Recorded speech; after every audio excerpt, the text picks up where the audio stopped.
పెద్దపల్లి జిల్లాకు సంబంధించి ఈరోజు ప్రధాన వార్తలు చూసుకున్నట్లయితే రామగుండం అక్బర్ నగర్లో ఎన్టీపీసీకి సంబంధించినటువంటి బూడిద పైపు లైన్ పగిలిపోవడంతో ఎన్టీపీసీలో ఉన్నటువంటి అక్బర్ నగర్లో ఇళ్లలోకి ఎన్టీపీసీ బూడిద నీరు చేరుకోవడం జరిగింది. అయితే ఆ బూడిద నీరు మొదట నీరులాగా ఉండి ఆ తర్వాత సుమారు గంట సమయం తర్వాత పూర్తిస్థాయిలో కూడా సిమెంట్ లాగా గట్టిపడడం జరిగింది. దీంతో స్థానికులంతా కూడా 20 ఇండ్లకు సంబంధించినటువంటి వారంతా కూడా 20 ఇండ్లు పూర్తిస్థాయిలో కూడా నాశనం అయ్యాయి. ఇంట్లో ఉన్నటువంటి సామాన్లన్నీ కూడా సిమెంట్ లాగా గడ్డ కట్టిపోవడం జరిగింది. అయితే ఈ యొక్క అక్బర్ నగర్ సంబంధించినటువంటి ఈ 20 ఇండ్లను పెద్దపల్లి జిల్లా బీఆర్ఎస్ పార్టీ జిల్లా అధ్యక్షుడు రామగుండం మాజీ ఎమ్మెల్యే కోరకంటి చందర్ అలాగే ఆ బీఆర్ఎస్ నేత కౌశిక్ గారు కూడా పరిశీలించడం జరిగింది. ఈ సందర్భంగా కోరకంటి చందర్ మాట్లాడుతూ ఎన్టీపీసీ సంస్థ నిర్లక్ష్యంగా వ్యవహరించిన కారణంగా 20 ఇండ్లు పూర్తిస్థాయిలో కూడా ధ్వంసమయ్యాయంటూ కూడా ఆయన ఆరోపించారు. అంతేకాకుండా గతంలో కూడా అనేక మార్లు కూడా ఇలాంటి బూడిదతోటి అక్బర్ నగర్ వాసులు ఇబ్బంది పడుతున్నప్పుడు కూడా అక్బర్ నగర్ని పూర్తిస్థాయిలో కూడా ఎన్టీపీసీ ప్రభావిత ప్రాంతం కింద వారికి వేరొక చోట ఇల్లు నిర్మించాలంటూ కూడా గతంలో కూడా పలుమార్లు డిమాండ్ చేసినప్పుడు కూడా ఎన్టీపీసీ నిర్లక్ష్యంగా వివరిస్తుందంటూ కూడా రామగుండం ఎమ్మెల్యే.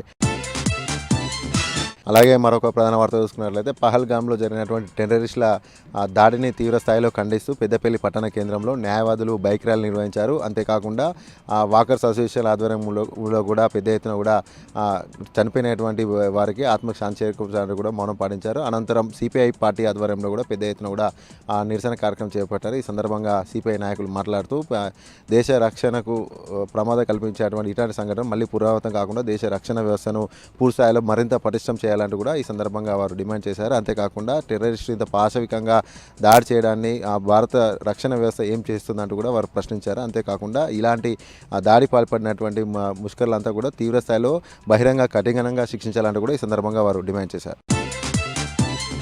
అలాగే మరొక ప్రధాన వార్త చూసుకున్నట్లయితే రామగుండం మున్సిపల్ కార్పొరేషన్ పరిధి 12వ డివిజన్లో విఠల్ నగర్ సమీపంలో ఉన్నటువంటి దుర్గామాత నవరాత్రులు నిర్వహించేటువంటి మండపంలోకి జాతీయ పక్షి నెమలి తప్పిపోయి రావడం జరిగింది. అయితే అక్కడికి వచ్చినటువంటి నెమలిని స్థానికులంతా కూడా చూసి ఆనందం వ్యక్తం చేశారు. అయితే అక్కడ ఉన్నటువంటి 12వ డివిజన్ మాజీ కార్పొరేటర్ బొడ్డు రవీందర్ విషయం తెలుసుకొని నెమలి దగ్గర తీసుకోవడం జరిగింది. అనంతరం ఫారెస్ట్ అధికారులకు సమాచారం ఇవ్వడంతో Ramagundam forest beat officer Rahmatullah రావడం జరిగింది. జాతి కూడా ఫారెస్ట్ అధికారులకు అప్పగించడం జరిగింది.